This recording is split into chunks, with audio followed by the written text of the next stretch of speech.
long ago, in a small, isolated village, surrounded by dense forests and endless sugarcane fields, my grandfather lived a simple life.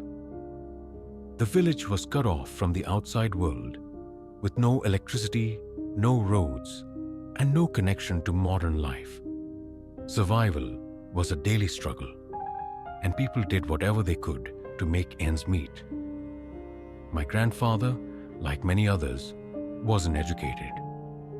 He worked hard to provide for his family, but it was never enough. Desperation led him and a few of his friends to venture into a risky business, illegally brewing alcohol deep within the sugarcane fields. It was dangerous work, but it put food on the table. Among his friends was a man named Ramesh. Ramesh was my grandfather's closest confidant, and together they navigated the shadows of their clandestine operation to avoid the prying eyes of the police. They worked only at night, under the cover of darkness. The plan was simple. Each week, two of them would sneak into the fields, brew the alcohol, and return before sunrise. For months, their plan worked flawlessly. The secrecy, the darkness, and the isolation of the sugarcane fields kept them safe, but one fateful night, everything changed.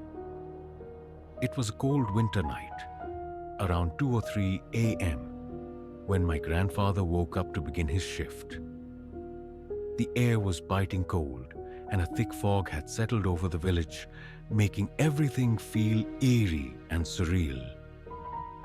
He wrapped himself in a thick black cloth to ward off the chill and set off to Ramesh's house to wake him. The village was eerily silent, the only sound being the crunch of his footsteps on the frost-covered ground. When he reached Ramesh's house, my grandfather knocked on the door and called out softly, "Ramesh, wake up. It's time." From inside, Ramesh's voice replied, "Coming just a minute." My grandfather waited outside, shivering in the cold. A few moments later, Ramesh emerged, and the two began their journey to the sugarcane fields. They carried lanterns to light their way, their flickering flames casting long, dancing shadows on the deserted forest path.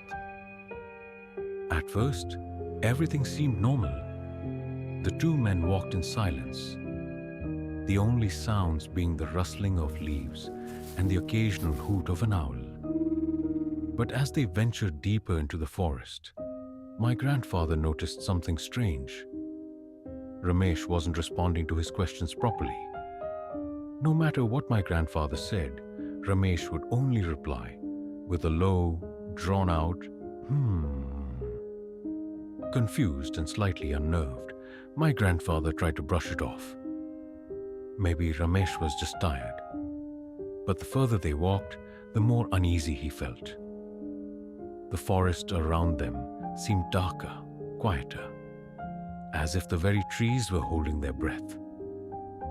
My grandfather quickened his pace, hoping to shake off the growing sense of dread. But no matter how fast he walked, Ramesh stayed exactly the same distance behind him, his lantern bobbing steadily in the darkness. Panic began to set in. My grandfather's heart raced as he realized something was terribly wrong. This wasn't Ramesh. It couldn't be. Desperate to escape, my grandfather came up with a plan. He stopped abruptly and said, "I need to pee. You go ahead. I'll catch up in a minute." Ramesh, or whatever it was, replied with the same eerie and walked past him. My grandfather's hands trembled as he waited for the figure to move ahead. Once there was enough distance between them, he turned his lantern slightly to get a better look. What he saw froze him to the core. In the dim light of the lantern, my grandfather noticed something horrifying.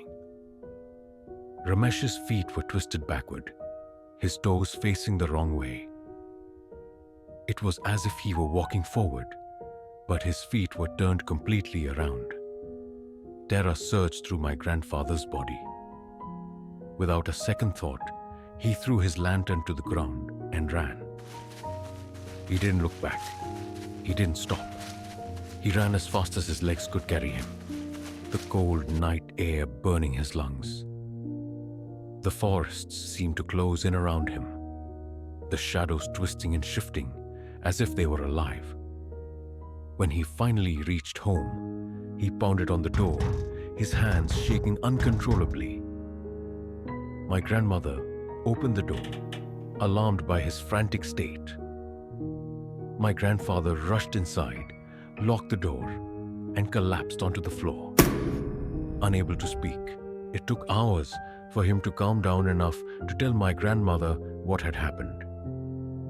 She listened in stunned silence, her face pale with fear. Together, they stayed up the rest of the night, too terrified to sleep.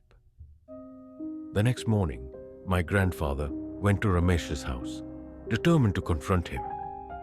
But when he arrived, Ramesh was sitting outside, sipping tea, as if nothing had happened.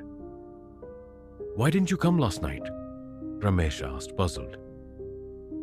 "I waited for you, but when you didn't show up, I went back to sleep." My grandfather's heart skipped a beat. He stared at Ramesh, searching his face for any sign of deceit or confusion. But Ramesh looked completely normal, his expression calm and unbothered. "What are you talking about, Ramesh?" my grandfather asked, his voice trembling. "I did come last night. I knocked on your door, and you came out. We walked together to the fields." Ramesh frowned, setting his cup down. "What are you saying? I didn't go anywhere last night. I was here, waiting for you. When you didn't come, I thought maybe you were unwell or something came up." My grandfather felt a chill run down his spine. He took a step closer, his voice low and urgent. "Ramesh, listen to me carefully. Last night, I came to your house. You answered the door. We walked together through the forest. But something was wrong. You weren't yourself. You weren't responding properly. And then, I saw your feet. They were twisted backward. Do you understand? Your toes were facing the wrong way." Ramesh's eyes widened in shock. He stood up abruptly, the stool scraping against the ground. "What are you saying? Are you joking? This isn't funny. Do I look like I'm joking?" my grandfather snapped, his voice rising. "I saw it with my own eyes. I ran home, terrified. I didn't sleep all night. And now you're telling me you were here the whole time?" Ramesh's face turned pale. He sat back down, his hands trembling. "I swear to you, I was here. I didn't go anywhere. I didn't even leave the house after you knocked. If what you're saying is true, then who or what did you walk with last night?" The two men sat in silence, the weight of the question hanging heavy in the air. The cheerful sounds of the village around them felt distant, almost unreal. My grandfather's mind raced, trying to make sense of what had happened. Finally, Ramesh spoke, his voice barely above a whisper. "Do you remember the old stories? The ones our grandparents used to tell us about the forest? They said there are things out there. Things that aren't human. Things that mimic people, lure them into the darkness and..." He trailed off, unable to finish the sentence. My grandfather nodded slowly, his throat dry. He remembered the stories. He had always dismissed them as superstition, tales meant to scare children. But now, he wasn't so sure. "We need to stop this," my grandfather said firmly. "No more going into the fields at night. It's not worth the risk. Whatever that thing was, it's still out there." Ramesh nodded in agreement, his face grim. "You're right. We'll tell the others. No one goes into the fields after dark. Not anymore. From that day on, my grandfather and his friends never ventured into the sugarcane fields at night again. The experience left them all shaken, a stark reminder that some things in this world are beyond explanation. My grandfather often spoke of that night, his voice trembling as he recounted the details. He would always end the story with the same warning. The forest holds many secrets. Some are best left undisturbed. So what do you think? Was it a ghost, a spirit, or something even more sinister? Let me know your thoughts in the comments below. And if you enjoyed this story, don't forget to like, share, and subscribe for more terrifying tales. Until next time, stay safe and stay curious.